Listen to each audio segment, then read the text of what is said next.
두 번째가 고립이고 세 번째가 접촉이에요. 자, 오늘 이들의 병이 어떤 병이냐면 나병입니다. 나병. 한센병이라고 말하기도 하죠. 자, 이 나병에 걸리면 그 당시에는 사람들로부터 격리되는 겁니다. 단절이 되는 거죠. 자, 그러다 보면 고립이 되는 겁니다. 자, 그러다 보면 사람들과 접촉이 사라지게 되는 겁니다. 자, 우리가 레위기를 비롯해 성경을 보면 이 정결례식이 나옵니다. 자, 그 당시에 전염병이라든가 또는 그 당시에 사람들에게 해를 끼칠 수 있는 병이 있을 때는요, 이게 단절을 시키게 되어 있는 겁니다. 자, 또한 일곱 족속을 멸하라 라고 말하는 이 여호수아서의 말씀은 그들 가운데 단절을 멸하는 겁니다. 근데 이 단절이라는 것은 이스라엘 백성들을 보호하기 위한 하나님의 조치였던 겁니다. 자, 죄와의 단절. 죄와의 단절을 위해서 하나님은 뭐라고 말씀하시냐면 너희가 일곱 족속을 멸하라 이렇게 말하는데 그 일곱 족속을 멸하지 못하죠. 자, 그 일로 인하여서 그들과 어려움이 발생이 됩니다. 이게 바로 접촉의 힘이다라는 거죠. 자, 접촉이라는 것은 예수님께 접촉하면 놀라운 일이 일어나지만 죄에 접촉하면 그러면 그들 가운데 평생 끊어지지 않을 수 있는 문제가 발생된다는 겁니다. 이스라엘 백성들이 가나안 땅에 들어갔을 때 하나님이 멸하라 했던 것을 멸해야 하는데 그 멸하지 못한 그 죄의 뿌리가 그곳에 남아있어요. 그리고 그들 가운데 자연스럽게 이방의 신들이 들어옵니다. 그리고 그 일로 인해서 굉장히 오랫동안 아니 지금까지도 그 뿌리가 남아있게 되는 겁니다. 자, 하나님이 우리 가운데 원하시는 것은 그 단절은 이스라엘 백성들을 보호하시기 위한 또 이 나병이라든가 그 당시 전염병으로부터 이스라엘 백성들을 보호하시기 위한 하나님의 은혜이다라는 거죠. 자, 그런데 이 나병 환자들에게 고립이 나타납니다. 여러분, 우리가 영화 같은 데서 나오잖아요. 왜 이렇게 나병 환자들이 오면 막 돌을 던지잖아요. 모독에 막 돌을 던지는 모습이 나오죠. 자, 공동체로 들어올 수 없는 상황, 이게 바로 단절과 고립을 말하고 있는 겁니다. 자, 근데 세상의 사람들도 예수님을 만나야 하는데 이 죄와 세상으로 인하여서 단절됩니다. 자, 그 단절되는 상황들을 우리가 예수 그리스도를 인도해야 될 그 의무가 우리가 있다는 겁니다. 왜냐하면 주님이 우리에게 명령하셨거든요. 우리에게 부탁하셨거든요. 우리에게 원하셨거든요. 너희가 가야 한다라고 말합니다. 자, 그러면 이 단절됨과 이 고립됨과 그리고 이 눈물과 이 절망은 언제 깨어질 수 있느냐? 바로 접촉할 때 그때 가능하다는 겁니다. 그래서 사실 오늘 이 누가복음의 이 사건은 단절되었던 나병 환자들이 예수님과의 접촉을 통해 어떻게 변화되는가 이것을 우리가 보여주고 있다라는 겁니다. 여러분, 신앙인에게도 단절이 올 수 있습니다. 신앙인에게도 고립이 올 수 있습니다. 여러분, 그럴 때 우리가 전해줘야 되는 메시지가 있습니다. 그것이 바로 오늘 예수님께 주목할 때 감사가 회복된다는 겁니다. 우리는 우리 힘으로 무언가를 감사를 표현하기를 원하지만 사실 이 감사의 시작은 바로 주님과의 접촉에서 시작된다라는 거죠. 자, 오늘 먼저 우리가 첫 번째 구절을 같이 한번 읽어보겠습니다. 함께 읽을까요? 시작! 예수께서 예루살렘으로 가실 때 사마리아와 갈릴리 사이로 지나가시다가. 자, 오늘 우리가 예수님께 주목함으로 감사가 회복되기 위하여 첫 번째로 필요한 것은 뭐냐면 오늘 우리의 삶에도 주님이 찾아오신다는 사실을 믿어야 한다는 겁니다. 아멘. 자, 오늘 예수께서 어떤 특별한 곳으로 가신 것이 아니라 예루살렘으로 가실 때 사마리아와 갈릴리 사이로 지나갔다 이렇게 말합니다. 자, 사마리아와 갈릴리 사이, 이 사이는 뭐 그렇게 자주 지나다니는 길이 아닙니다. 자, 그러나 예수님은 이 길을 계속해서 반복적으로 지나가십니다. 자, 주님이 오시지 않는 것이 아니라 우리가 잊어버리는 거예요. 예수님은 사마리아 근처에도 갈릴리에도 예루살렘에도 여러분 어디에도 예수님은 늘 계셨습니다. 오늘 우리가 기억해야 되는 것은 뭐냐면 예수님께 주목하기에 오늘 이 아침에도 우리 가운데 찾아오셨다는 거예요. 오늘 우리가 불렀던 찬양처럼 천지에 있는 이름 중 가장 귀하신 이름 그분의 이름이 예수다라는 것을 고백하는 순간 오늘 이 새벽 이 시간 우리가 그분을 만날 수 있어요. 근데 우리 가운데 주님의 말씀이 선포되고 있음에도 불구하고 우리가 그 말씀을 듣지 않겠다라고 마음을 정하면 그분의 음성이 들리지가 않는 겁니다. 말라기로부터 시작하여 마태복음에 이르기까지 그 400년의 침묵의 시간, 여러분 고립과 단절의 시간, 하나님의 음성이 들리지 않았던 시간, 여러분 그때 하나님이 계시지 않았던 것이 아닙니다. 하나님이 그들 가운데 오시지 않았던 것이 아닙니다.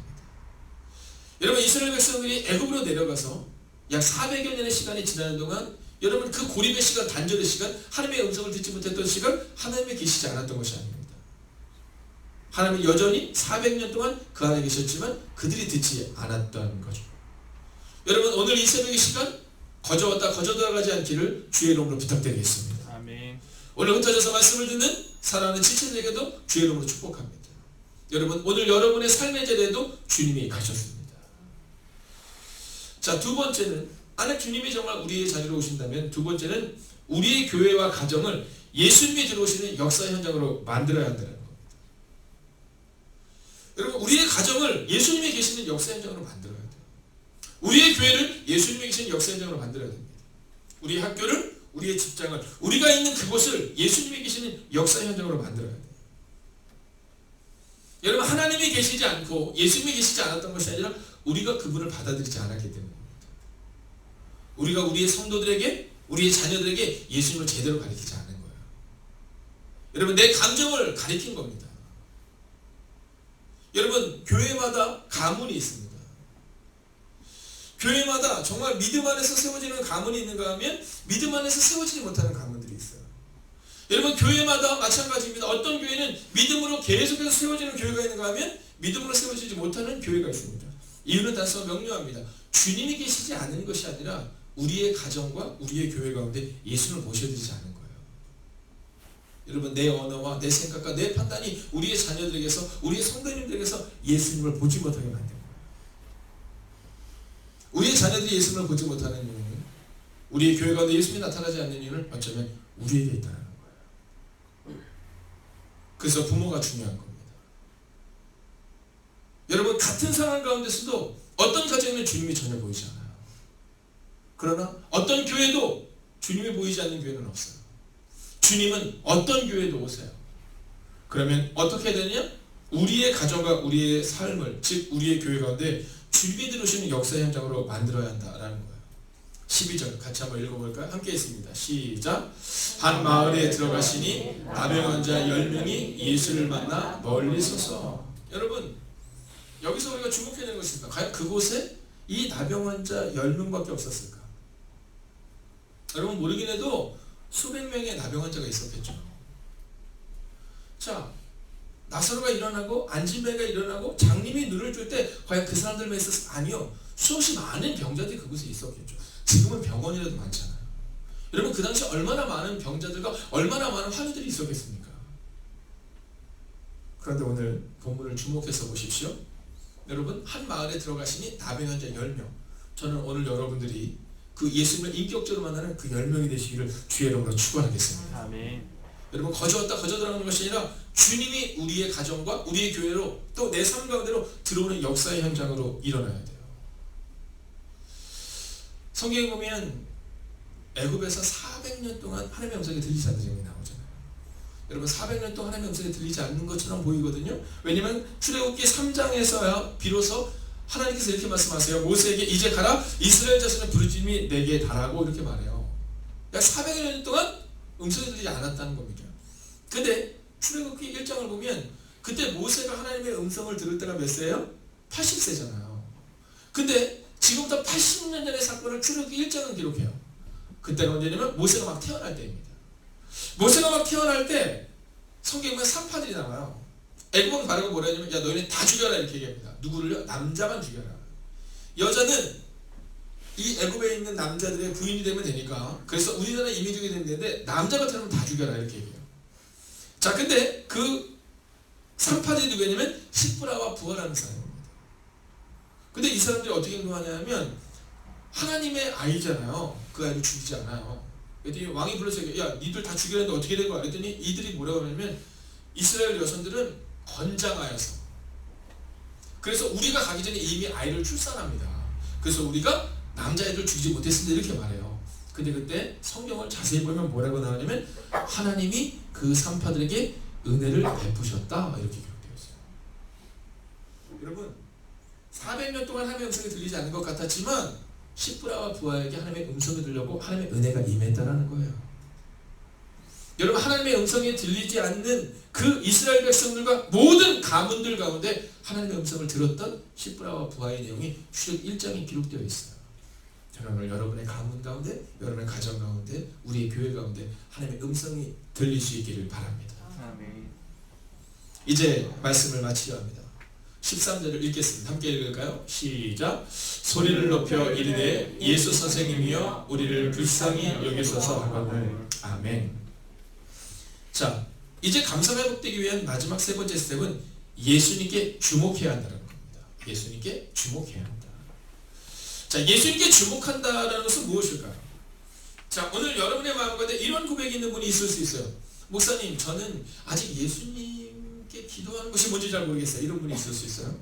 그 응답이라는 게 무엇인지 잘 모르겠어요 라는 분이 있을 수 있어요. 여러분, 오늘 이들의 모습 가운데 예수님께 주목함으로 문제가 해결되는 장면을 성경은 분명하게 보여줍니다. 첫째는 예수님께 주목한다는 것은 소리를 높이는 것, 즉 소리를 높여 기도할 수 있어야 된다는 겁니다.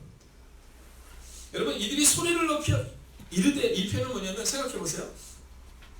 자, 그 당시에 생각해 봅시다. 저 뒤에 예수님이 지나가세요. 근데 제가 나병 환자예요. 우리가 나병 환자예요. 나병 환자들의 특징이 있잖아요. 공동체 가운데 갈 수 없는 거예요. 그래서 멀리 서 있는 겁니다. 자, 나병 환자들은요, 소리도 못 내고 다녔어요. 입을 가리고 다녔습니다. 근데 그들이 목숨을 걸고 예수님을 향한 소리를 높입니다. 여러분, 이 소리를 높인다는 것은 뭐냐면 우리의 인생을 거는 이야기를 오늘 성경을 하고 있는 거예요. 소리를 높여. 여러분, 기도할 때 어떻게 기도해야 되느냐? 주님 앞에 집중하여 목숨을 걸고 기도해야 된다는 겁니다. 오늘 이 자리에 와서 뜨뜻하게 자리를 따뜻하게 하고 가는 것이 아니라 소리를 높여, 즉 예수님께 소리를 높여 기도할 수 있어야 된다는 거죠. 두 번째는 예수 선생님이요, 예수님께 주목했다는 겁니다.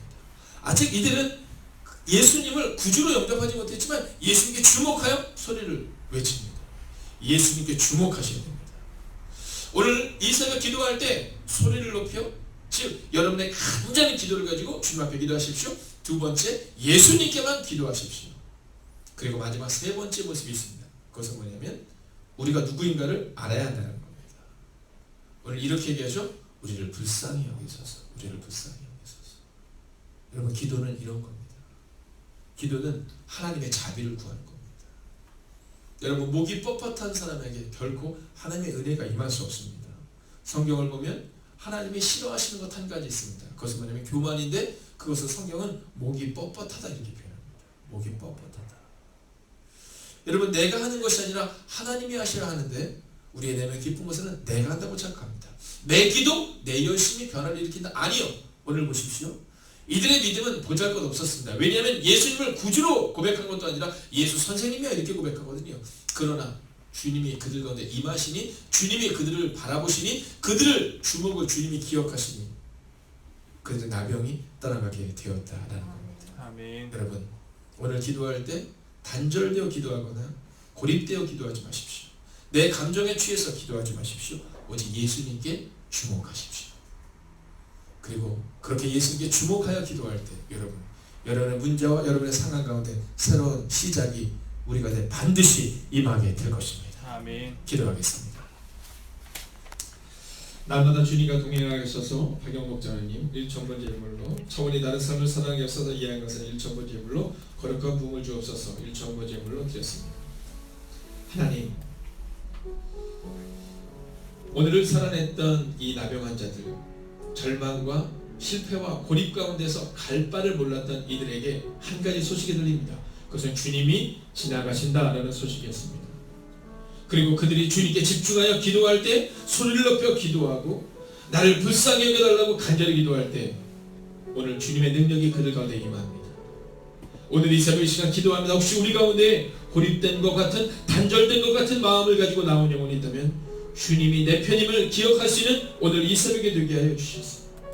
문제와 상황에 집중하는 어리석음이 아니라, 문제와 소음에 집중하는 어리석음이 아니라 주님이 우리 가정에, 우리 교회에 오시는 것을 막는 어리석은 삶이 아니라 주님께 집중함으로 문제를 넘어서는 하나님의 사람들이 되게 하여 주시옵소서.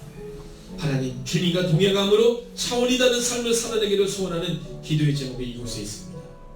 하나님, 기억하여 주셔서 그 1,000일의 시간 동안에 하나님 동행하여 주시옵소서. 하나님 우리의 남은 인생 가운데 하나님이 우리와 함께 하심을 경험할 수 있는 목이 뻣뻣한 인생이 아니라 오늘 이 나병 환자들처럼 주님 우리를 불쌍히 여기소서 기도하는 주님의 거룩한 백성들의 그 눈물의 기도에 응답하여 주시옵소서. 이제는 성부와 성자와 성령의 그 거룩한 동행하심이 오늘 내가 누구인가를 잊지 않고 오직 주님께 집중하여 기도하는 하나님의 거룩한 백성들과 그들의 가정과 터전에 특별히 그들의 눈물의 기도 제목 가운데 함께 하시기를 간절히 축원하옵나이다. 아멘.